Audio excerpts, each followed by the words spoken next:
Hello friends, welcome to Wizard IS. In this video, we will discuss some of the important MCQs that are curated as per the demand of the UPSC. Okay, so without getting delay, let's start. So the first question is, consider the following statement regarding the concept of adverse possession. Okay, so the first statement says that the adverse possessions refers to the hostile possession of a property which must be continuous, uninterrupted and peaceful. Second statement says that the concept of adverse possession stems from the idea that the land must not be left vacant but instead be put to the judicious use.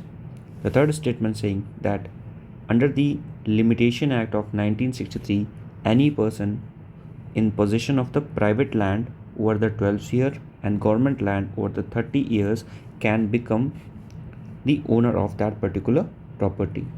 Now, what is the correct answer of the given question? So the correct answer of the given question is C, means all the statements are correct. Now, if you have the look on this particular question, this question is talking about the adverse possession. Okay, and this adverse possession came from the Limitation Act of the 1963. Okay, so basically there was a recent statement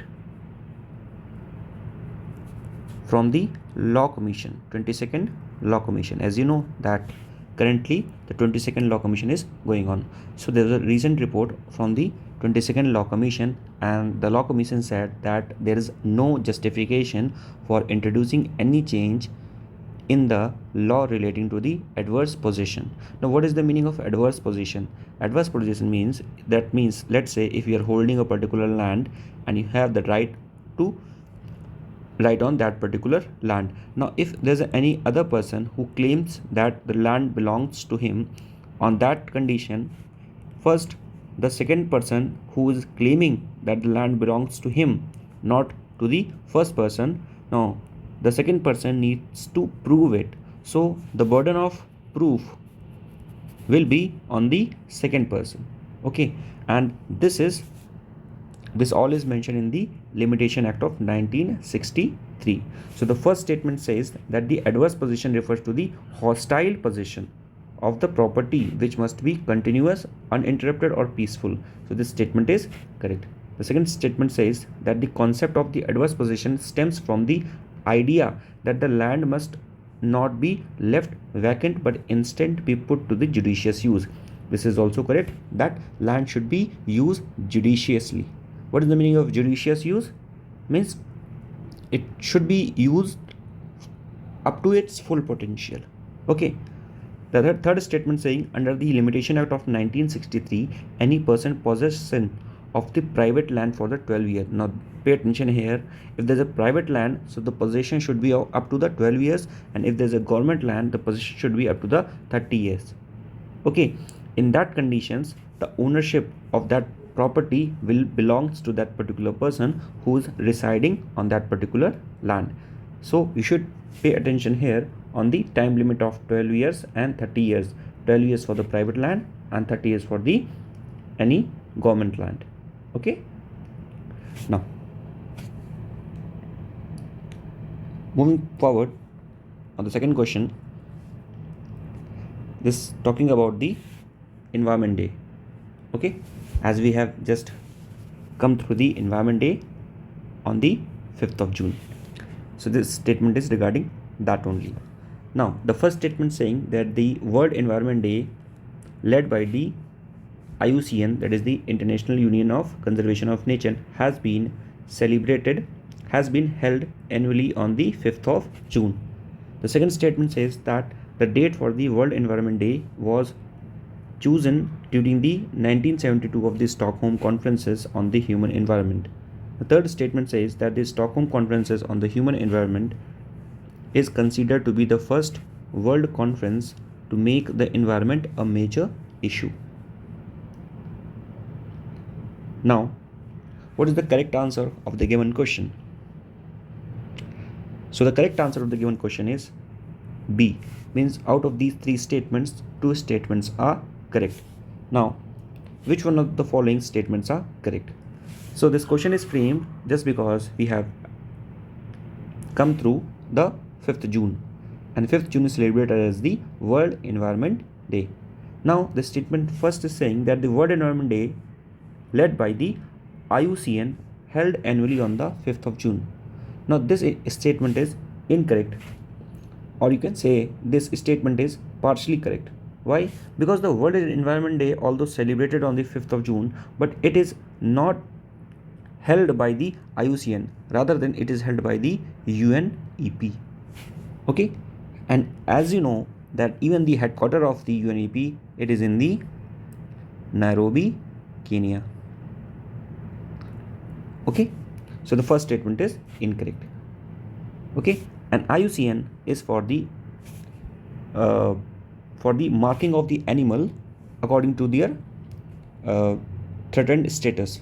Okay, it's like whether it is vulnerable, extinct, or critically endangered, extended wildlife, and this IUCN, this act came in the year of 1948, near about that. Okay. Now moving on to the second statement, it says that the World Environment Day was chosen during the 1972 of the Stockholm Conferences on the Human Environment. Now this you should know that Stockholm Conferences is the first conferences to be made for the environment as a major issue. Before the Stockholm Conference of 1972, there was no any conference held that is totally dedicated for the human environment. So this was the first, or this was the maiden conference held.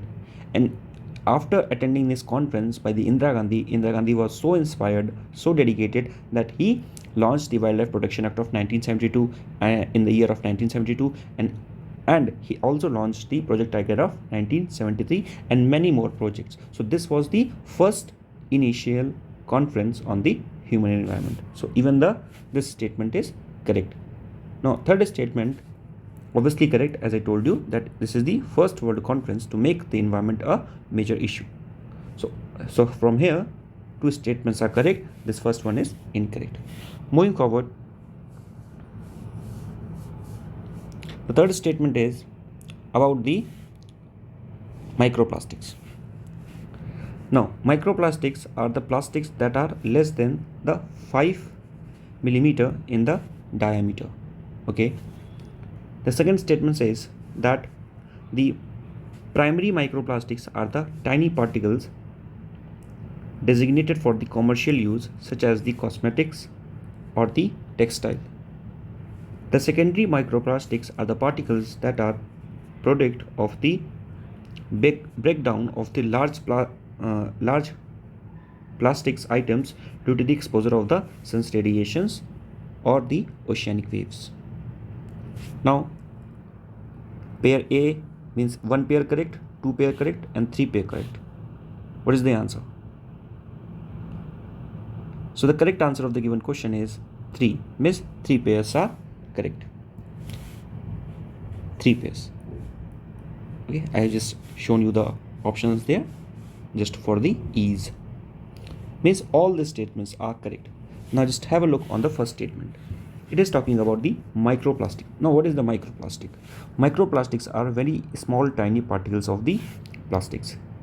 Okay, and they are less than the 5 millimeter in the diameter. Now pay attention here. Anything we measure that is of very small, minuscule size, we measure in terms of the diameter.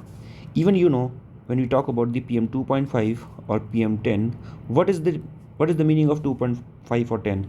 This is the size of the particular particle's diameter.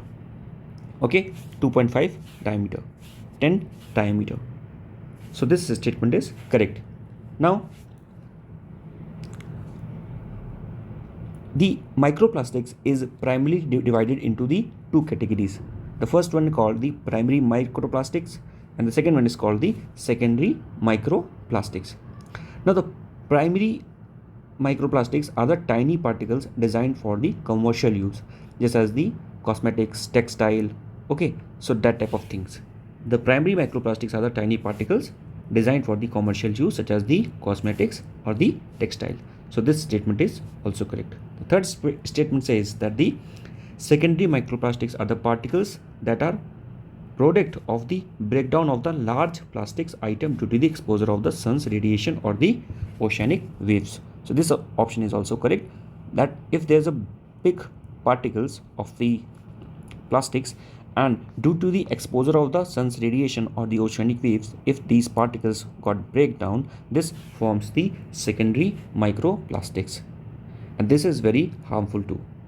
Now, as we are talking here about the microplastic, you should also know the concept of the bioaccumulation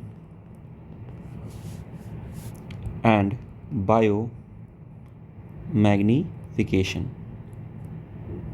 Now, what are these two concepts? Now, the meaning of bioaccumulation, the meaning of accumulation is where something accumulates or it stores. Bioaccumulation means when the amount of plastics or amount of, we talk about the persistent organic pollutant stored in a particular place or in a particular organism. This is called the bioaccumulation. Okay, just like there's a, let's say there's a small fish. This is fish, for example, and this fish eats some of the phytoplanktons or zooplanktons, and these zooplanktons, there's a presence of the microplastics. So via the food, these plastics enter into this particular fish, and then this fish is eaten by this big fish. Now, as you know, all the persistent organic pollutants or the microplastics are insoluble in the water. Means they don't dissolve in the water. They don't dissolve in the water, and they store in tissue. ठीक, वो कहाँ पे store होते हैं? Tissue में store होते हैं, and specially in the adipose tissue. So they stored in the tissue. So from this small fish, all the accumulation of the plastics will go to this big fish, and from here this big fish. So this movement of this vertical movement of the persistent organic pollutant or the bioplastics is known as the biomagnification. The organism at the higher strata of this hierarchical structure will have the maximum amount of the plastic present. Okay, so this is all about the plastic. Now moving forward,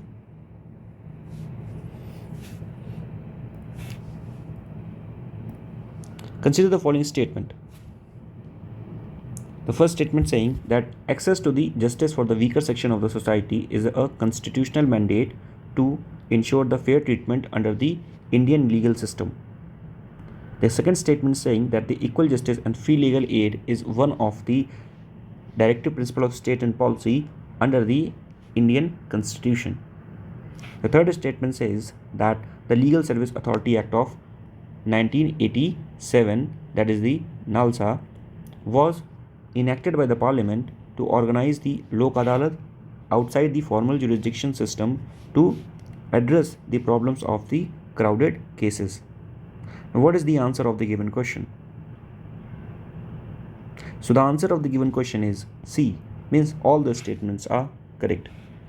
Now read the first statement. It says that access to the justice for the weaker section of the society, the Constitution mandates to ensure a fair treatment under the Indian legal system. Now, as you know, that judiciary or to get the justice is a very precious task, or you have to pay a hefty amount to get the justice. There's a lot more fees required for the, whether it is lawyer or whether it is all the big procedure. Okay, so sometimes it happens that the weaker section of the society or the person who is not financially that much strong is not in a position to get the complete justice. That's why in Indian system we have made some sort of provisions in the Constitution so that the justice could be provided even to the lower strata people of the society. So this first statement is correct. The second statement says that the equal justice and free legal aid is one of the DPSP under the Indian Constitution. Now this statement is also correct. As per the 42nd Amendment Act of 1976, we have inserted an Article 1939 of A. Under 39 of A, it is simply stated that the equal justice and free legal aid will be given to all the persons who are not in a position to get the proper justice. Okay, as I told you, it is a precious task, or it is a big financial task to get the justice in today's world. So that's why if there's a person who's not in a position to afford all this procedure, so government will organize or government will provide the justice to the particular concerned person in a free and equal manner. And for that purpose, government has created the Legal Service Authority in the year of 1987, and under this Legal Service Authority, the government has also created the Lok Adalat. Now, what is the Lok Adalat? What is the function of Lok Adalat? Now, the function of Lok Adalat, you can say this thing, it is a extrajudicial body. Now, as you know, the number of the cases pending in front of the Supreme Court or any high court or lower court is a lot. So to reduce the pendency of the cases, what the lower adalat will do, they will provide some sort of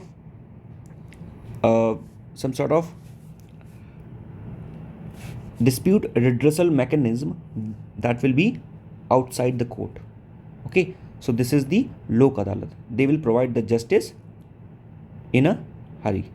And please make sure this thing that there is a court known as the justice delayed, justice hurried is justice buried, and justice delayed is justice denied. Please pay attention on it. Now, which of the following African countries share borders with the Indian Oceans? So this is a geography question. Now here are some countries: Kenya, Tanzania, Botswana, and Mozambique. Now what is the answer of the given question? So the answer of the given question is D, means Kenya, Tanzania, and Mozambique. These three countries share border with the Indian Oceans. Botswana doesn't share border with the Indian Oceans. Now for that, we'll have a map. Now we'll look on the map. Tick. Now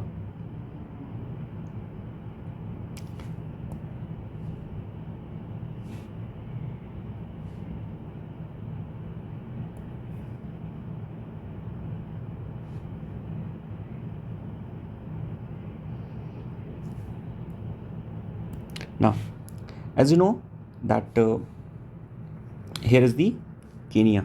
So Kenya is sharing border with the Indian Ocean. Next is Mozambique. Mozambique is sharing border with the Indian Ocean. Okay, and here is the Mozambique Channel.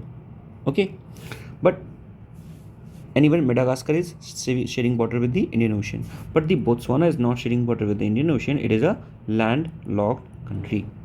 Okay, so from here you got the basic understanding that how many countries are sharing border with the Indian Ocean. So D is the correct option. Now moving forward,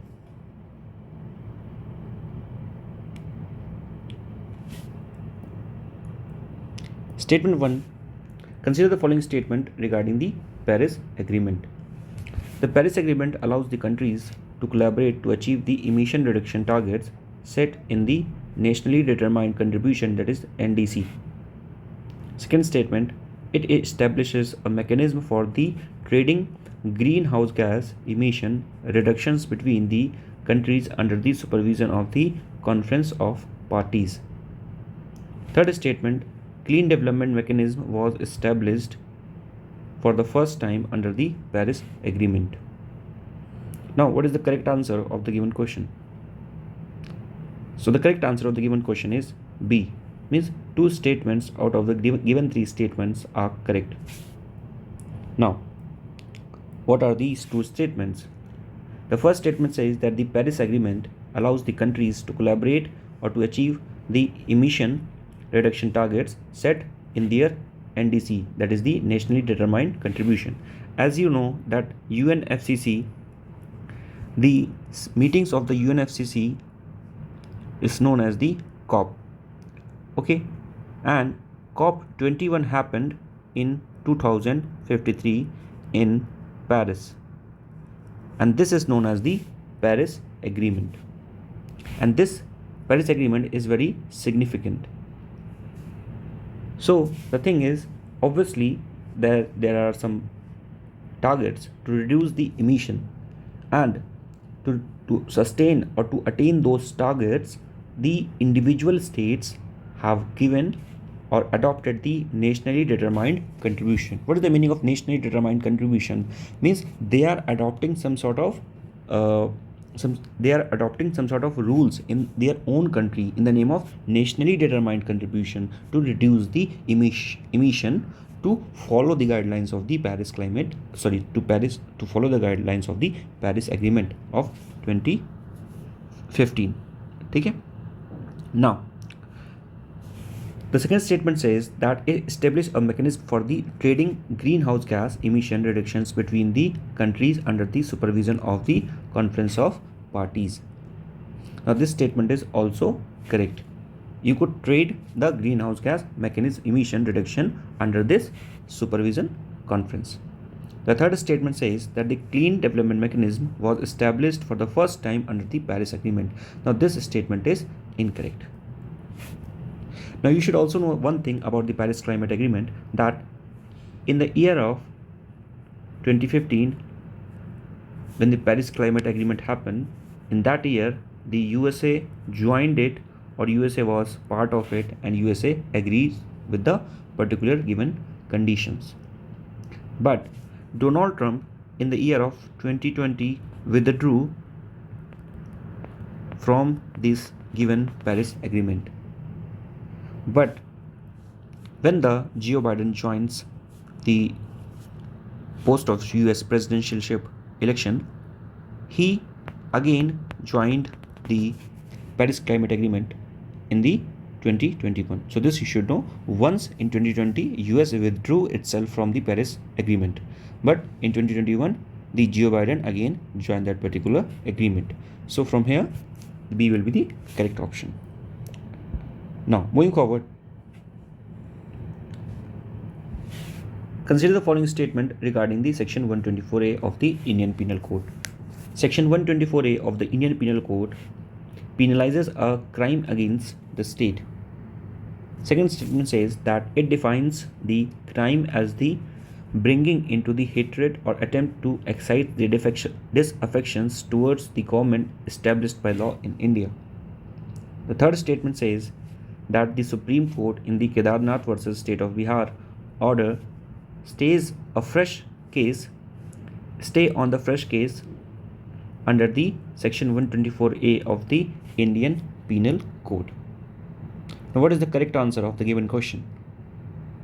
So the correct answer of the given question is A, means only statement first and second is correct, the third statement is incorrect. Now if I'm going to give you the brief of section 124A, so section 124A, it is a draconian law that was used by the Britishers to silence the voice of freedom, or silence the anything what is said against the British rule. In the year of 1860, the IPC got enacted. But at that time, the section 124A was not the part of this IPC, that is the Indian Penal Code. After, in the year of 1870, this was added in the IPC.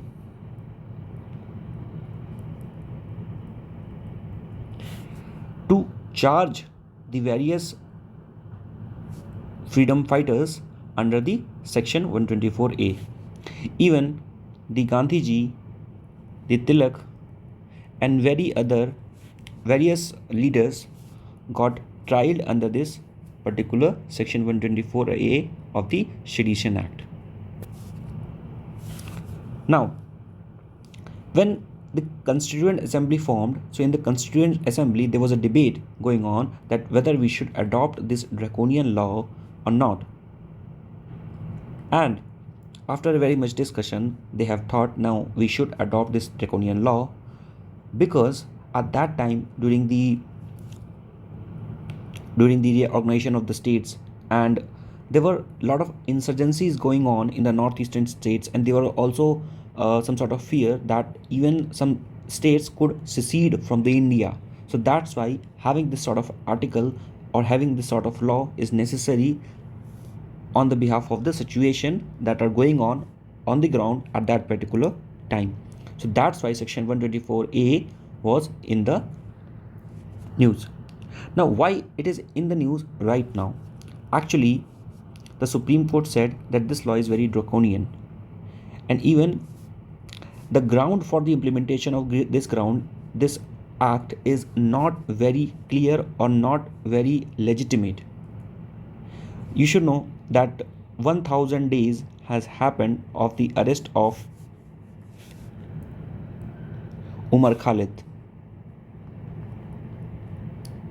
But even though there's no clear ground that when he going to have the bail. So this is it. So Supreme Court said that first government need to elaborate or need to define the proper ground for the implementation of the section 124A. Till then, this law should be in the abeyance. Means the government is not in a position, should not be in the position to apply this law. Okay, but the law commission said no, this law is totally valid. So this was the basic little background regarding the section 124A. And you should also know this thing, that section 124A is not the reasonable restriction under the section 19.2. So you know that under the section 19.2 there's a reasonable restriction given regarding the fundamental right, but these reasonable restrictions not include the section 124A. This is totally different. Okay, so the first statement says that section 124A of the Indian Penal Code penalizes the crime against the state. This statement is correct. And even if anyone charged under the section 124A, he will going to have the minimum 3 years of jail or life imprisonment.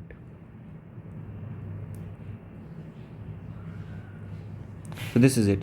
And even the government said, the Supreme Court said, even the government has many laws. If you want to try somebody, they have the UAPA, Unlawful Prevention Activities Act of the 1967. They can try anyone under this particular law.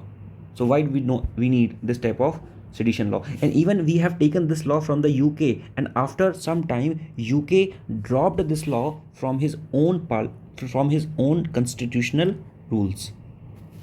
So this we should know. The second statement says that it defines the crime as bringing into hatred or attempt to excite the disaffections towards the government established by law. This statement is also correct. But you should also know this thing, that there's a term known in Hindi, the Deshdroh. Take Deshdroh. This sedition is not a Deshdroh, it is the Rajdroh. Or because you are arbitrary, you are speaking against the particular government. You're not speaking against the state or against the state. You're speaking against the government. So this is the Rajdroh. The third statement says that the Supreme Court in the Kedarnath versus State of Bihar in the year of 1962 ordered a stay on the fresh cases under the section 124A of the Indian Penal Code. This statement is incorrect because Supreme Court has not made any stay on any fresh case, although the Supreme Court upheld the validity of the section 124A and said that this is valid and government can use it anyhow they want. But the thing is, whenever government use it, there should be clear legitimate ground of using this particular section 124A, and hence the option A is the correct option. I hope you got all the basic facts here. You can just note it down, you can just read it again, you can just see the video to have the look again to clear your facts. Now, the place of the Kapilvastu and the Lumbini are located in Bhutan, Sri Lanka, Nepal, Myanmar. What is the correct option? So the correct answer of the given question is Nepal. As you know, these places are associated with the Gautam Buddha, and this is even in the Lumbini, Nepal, he was born. So these places are related to the Nepal. Now, Question number 4. Consider the following statement regarding the pleasure of the governor. The governor can have his pleasure as long as the government enjoys the majority of the house. And the second is that the governor can withdraw his pleasures only when the government loses majority but refuses to quit. What is the correct option? So the correct option of the given question is D. Here in this question it is asked what is the incorrect option. Now both the options are correct. First saying that the government can have the pleasure as long as the government enjoys the majority in the house. This is correct, that the government enjoys the power only up to the when the government has the majority in the house. But this is a convention. This is not written anywhere in the constitution. Okay. The second statement says that the governor can withdraw his pleasure only when the government loses majority but refuse to quit. Yeah, this is correct. At that time, government withdrew his pleasure. So both the statements are correct, and the question is asking about the incorrect. So D will be the correct option. And as you know that as the center works as the president works in the center, in the same manner the governor works at the state. And so these are the things. Next, the Gaza Strip, often seen in the news, shares the border with which of the following countries? Now Gaza Strip. The first statement is Jordan, Israel, Syria and Egypt. What is the correct option? So the correct answer of the given question is B. That is 2 and 4, Israel and Syria. So Gaza Strip shares the border with the Israel and Syria. Now, from here in this pic, you can see that this is the part of the Israel, and in Israel it is divided in the West Bank. Here it is the Gaza Strip, and here it is the Golan Heights. Now you can see that this is the Mediterranean Sea, and the Gaza Strip is sharing border with the Israel and Egypt. So Israel and Egypt, these are the two countries from which the Gaza Strip is sharing border with, and it is opening its mouth in the Mediterranean Sea. So in the question we have the Gaza Strip and its share border with the Egypt and Israel, means 2 and 4 is the correct option. So B will be the correct option. Now moving forward, with reference to the history of the philosophical thought in India, consider the following statement regarding the Vaisheshika school. The first statement saying that it believes in the physicality of the universe and is considered to be the realistic objectives and philosophy that governs the universe. The second statement saying that they argues that the everything in the universe is made or created by the water. The third statement says that it develops the atomic theory, that is all the material objects are made of atom. Now, what is the correct answer of the given question? So the correct answer of the given question is B, means out of given 3 statements, 2 statements are correct. Now if you talk about the Vaisheshika, so the Vaisheshika school, it is a type of philosophical school, and they believe in the physicality of the universe and is considered to be realistic objective philosophy that governs the universe. And you probably heard about the Kanad. Kanad was the founder of the Vaisheshika school. So the first statement says that they believe in the physicality of the universe and consider the realistic objective of the philosophy that governs the universe. Now this statement is correct. The second statement says that they argue that everything in the universe is mainly created by the water. Now this statement is partially correct because they argue that everything in the universe was created by the 5 main elements. What is it? The fire, the air, the water, earth and sky. Panchatattva. Okay, so this you should know, and these elements or these materials are collectively called the dravya. So the second statement is incorrect. The third statement is correct, that it developed the atomic theory, that is all the materials are made up of atoms. So basically they believe, the Vaisheshika school has a very scientific approach or very scientific temperament, and they believe in the atomic theory also, that all the materials are made from the atom, and they are responsible for the beginning of the physics in the Indian subcontinent too, and they propounded the mechanical process of formation of the universe. So the B will be the correct options. Now, moving on the next question. One of the most important buildings in the Fatehpur Sikri is also known as the Dream of the Stones. The first statement is the Panch Mahal, Hawa Mahal, Jantar Mantar, and Meenakshi Temple. Now, what is the correct answer of the given question? So the correct answer is, now before telling you the correct answer of this given question, you could easily get the answer of the given question. Now how? Now look at the option number D. It's saying the Meenakshi Temple. You must probably have heard about the Meenakshi Temple. It is some sort of South Indian temple. Means it is a temple of the South India. And mainly, if you remember, so this is the temple of the Tamil Nadu. The next is Jantar Mantar. Although the Jantar Mantar is basically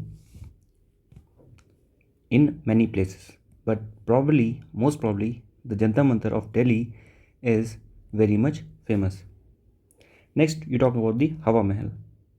The Hawa Mahal is in the Rajasthan. And this question is talking about the Fatehpur Sikri of Agra. So the answer is Panch Mahal. So the A is the correct option. So from our previous knowledge, even we can reach up to the answer. So A is the correct option. Now, question number 3. Consider the following statement regarding the Abhidharma Pitaka. It is the scripture of the Mahayana Buddhism. It contains the Buddhist philosophy. It is the first compiled in the Sanskrit and then translated into the Prakrit. Now, what is the correct answer of the given question? Now, in this question, I have some sort of doubt also. Okay. The first statement saying that it is the scripture of the Mahayana Buddhism. Okay. So obviously this, as our previous knowledge says, that this Abhidharma Pitaka, it is not the scripture of the Mahayana Buddhism, rather than it is the scripture of the Hinayan Buddhism. Okay. As you know, in the Buddhism, there was 3 Pitakas written: Sutta Pitaka, Vinaya Pitaka, and Abhidharma Pitaka. Okay. As you talk about the Vinaya Pitaka, it is written by the Upali. Okay. And Vinaya Pitaka talks about the rules of order. Next is the Anand. Next is the Sutta Pitaka. Sutta Pitaka is written by the Anand. And the third one is the Abhidharma Pitaka. And this is written by the... Who wrote the Abhidharma Pitaka? It is written by the Mogali Buddhist. Okay. Now, how you going to remember this thing? You can just know this thing as like UP. You know UP. You can know that like VP. Just like Vinaya Pitaka, it is Upali. Okay, VU, something like that. But you can remember this one clearly. It is saying that the Sutta Pitaka, or you can just know as it as Sutta. So Sutta means Sutta P ke Anand aa gaya. Okay, so you can just remember it like that. The next saying the Abhidham Pitaka, it is the Magali Buddhist. Take now, as I told you, the first statement saying that it is the scripture of the Mahayana Buddhism. So this is incorrect because it is the scripture of the Hinayan Buddhism. Incorrect. Second says that it contains the Buddhist philosophy. No, this is correct. That the Vinay Pitaka talks about the rules or the order, and the Sut Pitaka, it is talking about the Buddhist sermons or the doctrine or the ethics of Buddha. The third is Abhidham Pitaka. This is talking about the Buddha's philosophy. So even the second statement is correct. The third statement is I'm not sure about, so you will let me know in the comment section. It was written that the first compiled in the Sanskrit and then translated into the Prakrit. This was I'm not sure about. Okay, so we'll skip this question. Now, question number 4. It is talking about the Vedic literature is broadly divided into the two categories. So Vedic literature, it was divided into two categories. The first is the Shruti and the second is the Smriti. Now what is the difference between them? The first statement saying that Shruti is considered as the eternal, whereas the Smriti is subjected to the change. Next, the Shruti philosophy stands in the direct opposition on the contrast to the Smriti philosophy. Now, which one of the following is incorrect? It is talking about the incorrect statement. 1 is incorrect, 2 is incorrect, or both are incorrect. So the correct answer of the given question is B. Means only 2 statement is incorrect. Now, the first statement saying that Shruti is the eternal, considered eternal, whereas the Smriti is subject to change. Now, what is the meaning of the Shruti and Smriti? Shruti and Smriti. Okay. Now, Shruti means the eternal one, something which is eternal, something which is sacred. And what is the Smriti means? It is subject to change. Basically, the Shruti describes the sacred text that comprises the central canons of the Hinduism, Vedas, Brahmins, or Anarnika and Upanishad. But the Smriti, the meaning of the Smriti means the remembrance. So this is written in the post-Veda. Okay, so you can just remember this thing. This Shruti is based on the proper Vedas, Hinduism, Brahmanika, Aranyaka and Upanishad. But this is something else. It is written in the later part of the Vedic age. Okay, so the Shruti is the original one. You can just remember like that. Original one. This is the original one. Okay. So this is correct. The Smriti philosophy stands in the direct oppositions in the contrast to the Shruti philosophy. No, this is incorrect. Because this is not in the direct contrast to the Smriti philosophy, but the thing is they works hand to hand. But there is a little difference. The only difference is that the Shruti is the original one and this is subject to change, or this Smriti comes later in the later Vedic part. Now, the fifth statement is the Famsana, Shekhri and Vallabhi are. Now, what is it? The first statement says it is the style of the temple architecture practiced during the Gupta period. The second statement says it is the prominent schools of the Buddhist, Tibetan, Tangaka paintings. Third statement saying they are the styles of the temple architectures of the North India.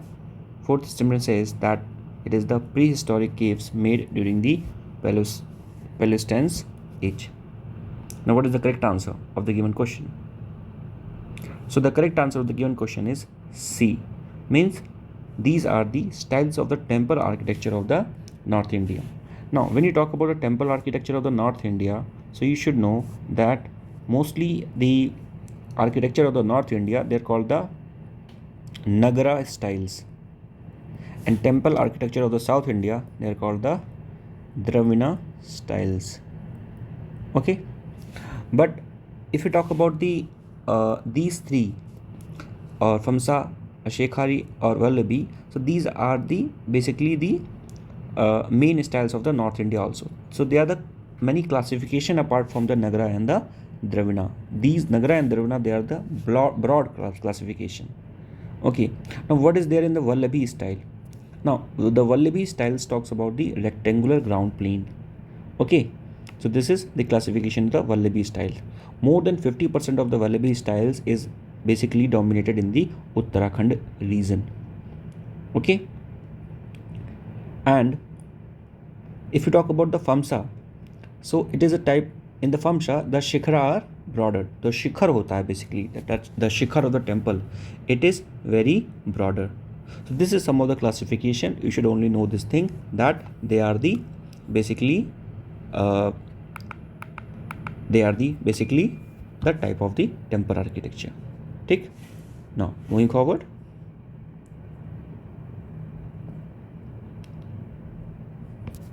The next question is, which of the following statement best describe the concept of the demographic dividend? The first statement says that it refers to the decrease in the population growth rate due to the improved healthcare, education. Second statement says that it is the economic growth that can result from the favorable age structure of the population. The third statement says that it is decline in the labor for participation as the result of an aging population. Next, it signifies the redistribution of the wealth among the different social class within the population. Now, what is the correct option of the given question? So the correct answer of the given question is B. Means, what is the meaning of demographic dividend? It is the economic growth that can results from the favorable age structure of the population. कि आपका जो proper जो पूरा population है उसका एक mean क्या है, what is the mean of that particular age of the population you are having in your country. Just like if you talk about the India, in case of India, the current demographic dividend of India is 28, means the median Indian age is 28. This is the average Indian age, you can say. But in case of China, it is 39. So that's why in compared to China, the population of India is very young. Okay, and this help or this leads to the economic growth, and this can be the results from the favorable age of the structure of the population. So the statement B is the correct option. Now, next statement is, which of the following statement accurately describe the representative democracy? First is, it is the form of the government in which the citizens directly participates in the decision making process. Second statement, it is the system where the elected representatives makes the decision on the behalf of the citizens. Third, it is a type of the governance where the monarch holds the absolute power. Fourth, it is a political system characterized by the single party rule. Now, which of the following is the correct answer of the given question? So the correct answer of the given question is B. Means that it is a system where the elected representative makes the decision on the behalf of the citizens. Now in India, we have the representative democracy. We don't have the direct democracy. How? All the citizens of the India, they elect a particular representative. Why we are calling this person as a representative? Because in the parliament, this person will represent this much of population. So that's why it is the representative democracy. We have the democracy, but this is the representative democracy because we have elected a particular person, and that particular person is representing us in the whole parliament or representing the whole nation. Okay? Now, but what is the meaning of direct democracy? If I say direct democracy means, if in the direct democracy, the people vote on the policy initiative directly. So if there is a policy initiative, so there will be the say or the stance of the particular people will be taken into consideration.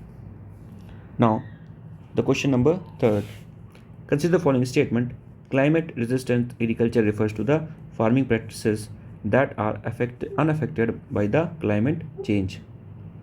Second statement, the climate resilient agriculture focuses on the adapting the agricultural system to impact the climate change.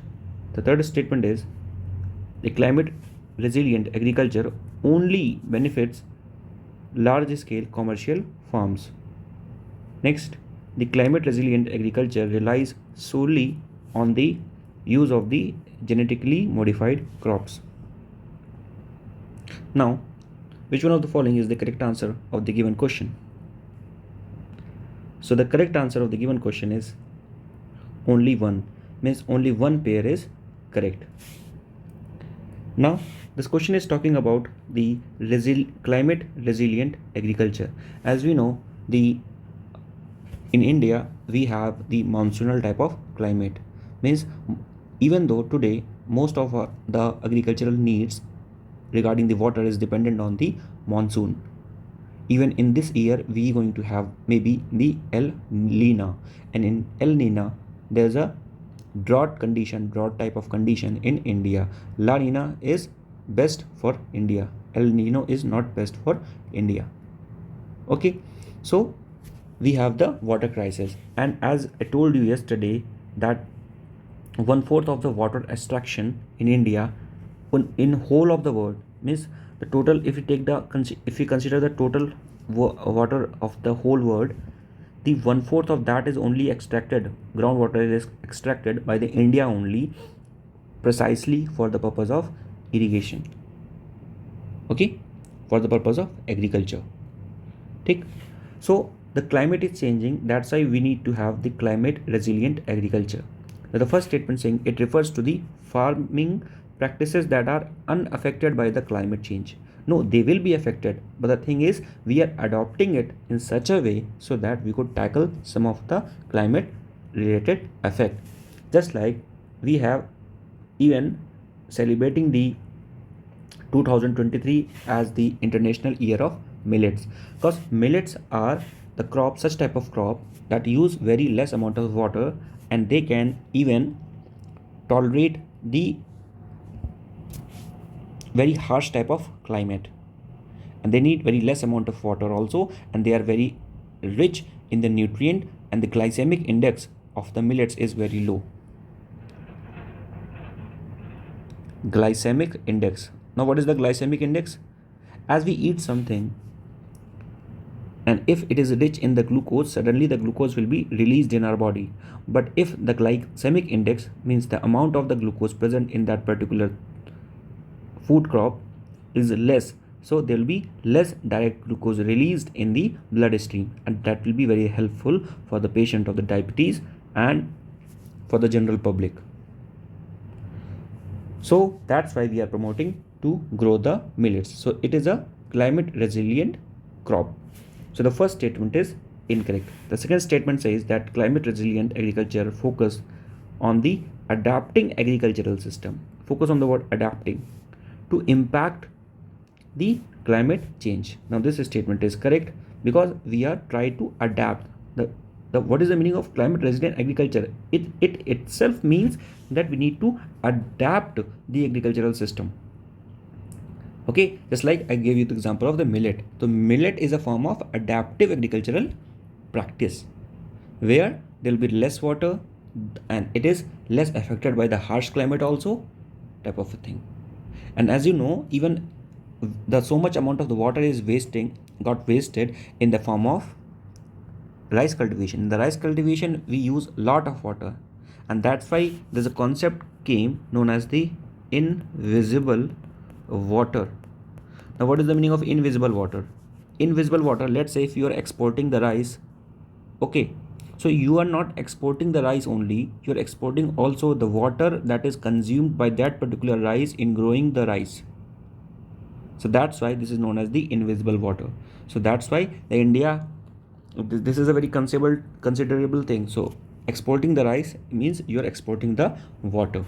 So this concept we should know. What is the meaning of invisible water? And one question also came that why while growing the crop, why we use so much of water.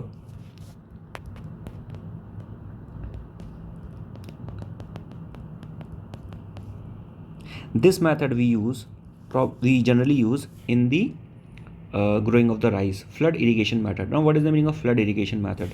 We first fill the field with the water, and then we plant the sapling. Now, why we fill the whole field with the water first? This happen because this help us to prevent the weeds. To prevent the weeds from to prevent the plants from the weed, we use the flood irrigation method. But this flood irrigation method causes so much release of methane. So this you also know. This all things are connected. Okay. Next is the climate resilient agriculture only benefits the large scale commercial farmer. Only benefits. ऐसा कुछ नहीं है. No, this is incorrect. And the fourth statement says that a climate resilient agriculture relies solely on the use of the genetically modified crop. This is also incorrect. So only one statement is correct. I hope you got all the concept here. Take. Now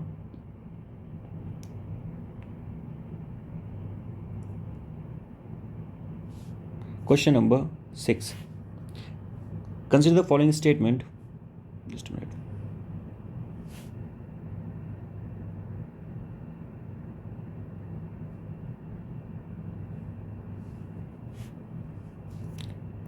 Consider the following statement regarding the coal type. The first is the anthracite, the best quality coal content with the highest calorific value. Second is lignite, it is the common type of the coal with a moderate carbon content and high calorific value. The bituminous, the initial stage of the coal formation with a low calorific value and low carbon content. Now, which of the following is the correct answer? So the correct answer of the question number 6 is A, means only statement 1 is correct. Now, as we talk about the coal, so basically we have the 4 type of coal and we know it as the A, B, P, L. A means anthracite, B means bituminous, ABLP. A means anthracite, B means bituminous, L means lignite, and P means peat. The highest content of the carbon is present in the anthracite, near about 80 to 95%. In bituminous, it is 60 to 80%. In lignite, it is the 40 to 55%, and in peat, it is less than 40%. Okay, so basically here we have the high carbon content, high carbon, and this one is the medium, and this one is the low.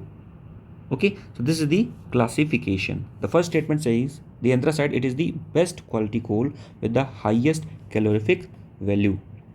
So this statement is correct. Second statement says that the lignite is the common type of the coal with the moderate carbon content and high calorific value. Now see, the lignite is not the moderate type, it is the medium or low type of that. And the calorific value is not high, it is low. So this is incorrect. The third statement, bituminous is the initial stage of the coal formation. Now this is incorrect. Bituminous is not the initial stage of coal formation, rather than peat is the initial stage of the coal formation. Third statement says, so these are the 3 statements only. Take. So this you should know that anthracite, bituminous, lignite, and P. And the anthracite coal, which is the best quality coal, is mostly found in the Jammu and Kashmir, and most of the coal production that India needs, or the requirement of the coal, is mostly exported from rest of the world. Okay, so this you should know. And if we talk about the major states, so Jharkhand, Odisha, Chhattisgarh, West Bengal, and MP, these are some of the states where the coal reserve is found. Now, next question. Which of the following statements about the coal sector in India is true? First, India is the world's largest producer of the coal. Second, coal sector in India is completely privatized. Third, coal accounts for significant share of the India's energy consumption. Third, India has successfully phased out the use of the coal in its power generation. Now, what is the correct answer of the question number 7? So the correct answer of the given question is C. That is, the coal accounts for significant share of the India's energy consumption. Now, pay attention here. The first statement is saying that India is the world's largest producer of the coal. So India is not the world's largest producer of the coal, rather than it is the second largest producer of the coal. So India is the second largest producer of the coal. Then who is the first one? China is the first larger producer of the coal. And in terms of the reserves, India is the fifth. India has the fifth largest coal reserve in the world. And as I told you, the problem is that the coal found in India, it is formed from the sedimentary rock. Now, what is the meaning of sedimentary rock? As you know that let's say this is the Himalaya. So basically this plate came and this plate hit the Himalaya. So that's why while hitting the Himalaya, what happened, like the sediments from rest of the plate came and they got deposited here. So the thing is, the coal found in India is not the original one. Basically, it is of the sedimentary nature, and sedimentary coal is not very good quality coal. So that's why we don't have the enough amount of the anthracite, that is the best quality of the coal, where the content of the coal is very high, the calorific value is very high. So that's why most of the coal in India we import from the Indonesia, South Africa and Australia. Okay, so this you should know. And one thing you should also know that in India, in terms of the energy production, 50% of the energy production happened to the coal. And as I told you that in terms of the reserves, India is the fifth largest reserve of the coal, and the coal is mostly found in the Jharkhand. Next, it is in the Orissa, and then it is the Chhattisgarh, West Bengal and MP. So these are the 5 states where the coal reserve is mostly found. Okay, and this is it. Now, second statement says that the coal sector in India is completely privatized. No, it is not privatized. Take even the Coal India Limited, you must have heard about it. It is a government company. Okay, and even some times ago, government has launched the single window clearance system for the coal production. The next is the coal accounts for a significant share of the India's energy consumption. As I told you, yeah, this is correct. जो भी energy consumption होता है, ठीक है, उसका 50% जो है, ठीक, वो कहाँ से आता है? Means the total account for, मतलब 50% जो है टोटल इंस्टॉल्ड एनर्जी जो जनरेशन की कैपेसिटी है इंडिया की, वो कहाँ से आती है? कोल से आती है. बट हाँ, ये चीज़ याद रखिएगा कि जो 70% हमारा जो इलेक्ट्रिसिटी जनरेशन है, उस इलेक्ट्रिसिटी जनरेशन का 70% हम लोग कोल से करते हैं, बट 50% टोटल एनर्जी का कंजम्पशन की बात हो रही है यहाँ पर. तो this you should know. The last statement says that India has successfully phased out the use of the coal power in its generation. ऐसा कुछ भी नहीं है, ठीक. सो now this question is very interesting. Let's see if you are able to do this. Attempt it. Consider the following statement about the Commission of the Railway Safety. First statement, it is the government body responsible for the safety of the railway and the operation. Second statement, is headquartered in the Lucknow, UP. Third statement, it operates under the administrative control of the Ministry of Railway. Now, what is the correct answer of the given question?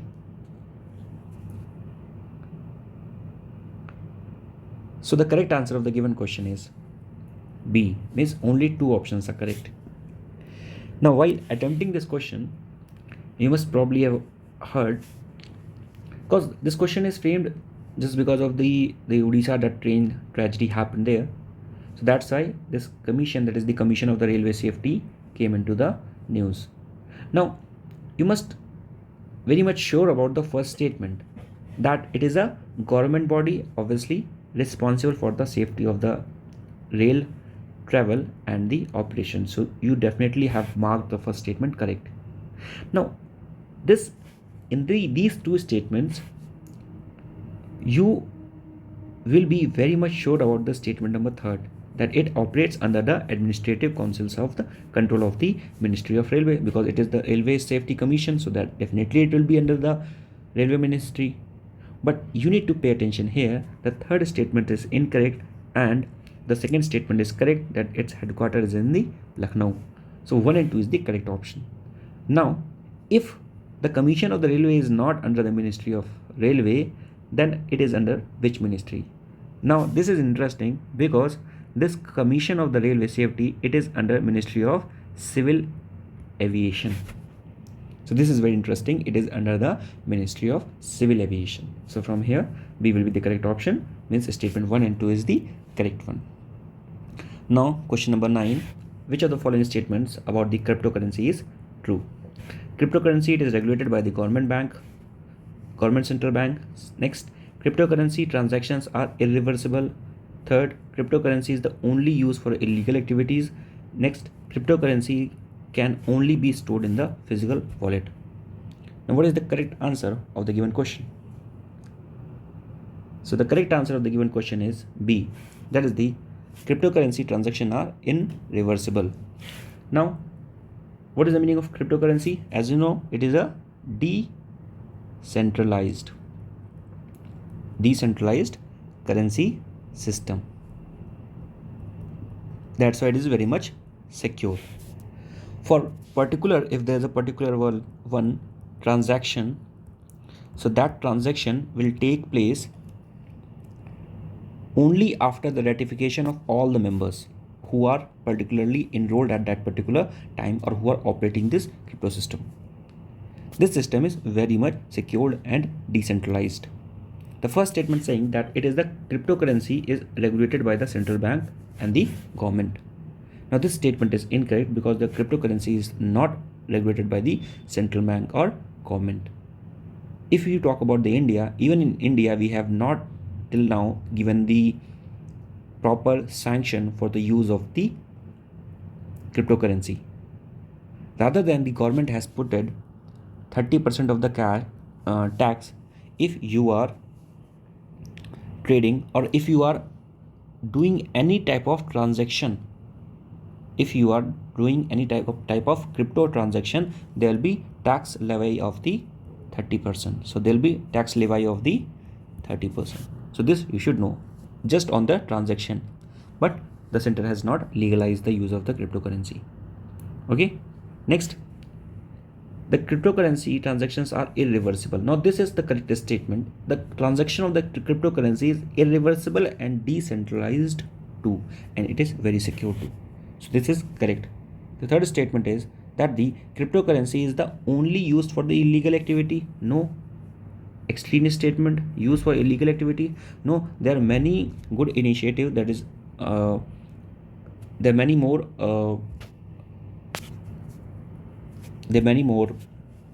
uses apart from the illegal activity. Okay, so there are many more avenues. So C statement is incorrect. The fourth saying that the cryptocurrency can only be stored in the physical wallet. No, this is incorrect because it is a type of the e-currency, and even the government, the RBI, has launched the central bank digital currency. You must have probably heard about it.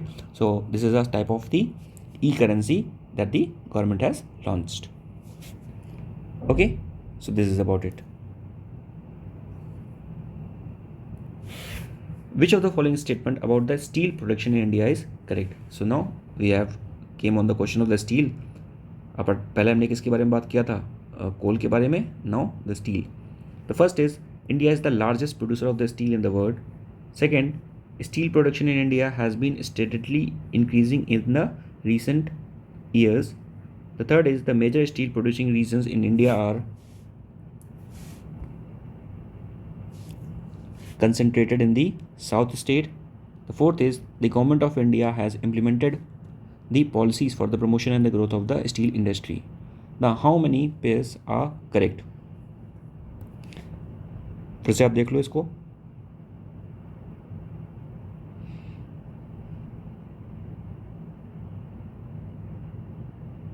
So the correct answer of the given question is B, means only 2 pairs are correct. ठीक. The first statement says that India is the largest producer of the steel in the world. So this statement is incorrect because India is not the largest producer of the steel in the world. Rather than it is the second largest producer of the crude steel. यानी कि crude steel के term में India जो है वो second largest producer है. And in terms of consuming the finished steel, okay, finished steel, India is the second. So in both of the term, in terms of the crude steel production or in terms of the finished steel consumption, this is about the consumption. So India is the, and this is about the production. So in terms of the production of the crude steel, India is the second, and in terms of the consumption of the finished steel, India is the second. And here it is talking about the production. So it is not the first, it is the second. This is incorrect. Now steel production in India has been steadily increasing in the recent year. Now this statement is correct. The steel production is increasing in the recent years. The third statement says that the major steel production region in India are concentrated in the southern state. Now this statement is again incorrect because, as you know, the most of the coal or iron or industrial or the steel production happens in the eastern state. It's like the Chhattisgarh, Jharkhand, Odisha, West Bengal. So here mostly the companies are found, okay, or most of the reserves are found. So that's why this statement is incorrect. The fourth statement says that the government of India has implemented the policies for the promotion and the growth of the steel industry, and this statement is also correct. So B will be the correct option. Two statements are correct. Now this statement, this question is again this question is of the last quiz. Kosovo is the region in the southeast Ukraine. Serbia is the smallest landlocked country in the Balkan region. Crimea is a peninsula along the northern coast of the Black Sea in the Eastern Europe. So I told you yesterday. What is the answer of the given question? B, means only two statements are correct. Kosovo is the region in the southwest of the Ukraine. Yesterday I show you. ठीक. और जो Serbia है, it is a landlocked, yes, it is a landlocked in the Balkan region, and Crimea is the peninsula along the northern coast of the Black Sea. This statement is correct. Crimea को annex किया था Russia ने in 2014, ठीक है, और उसी के बाद पहले वो G8 था मेंबर का, फिर उसके बाद वहाँ से रशिया को हटा दिया गया, देन दिस बिकम G7. इसको मैंने कल एक्सप्लेन किया था, आप इसको देख सकते हैं जाके, ठीक है, या फिर मैं आपको दिखा ही देता हूँ. Just wait a minute. देखिए ये है यूरोप का मैप, ठीक है, and this is talking about, wait a minute,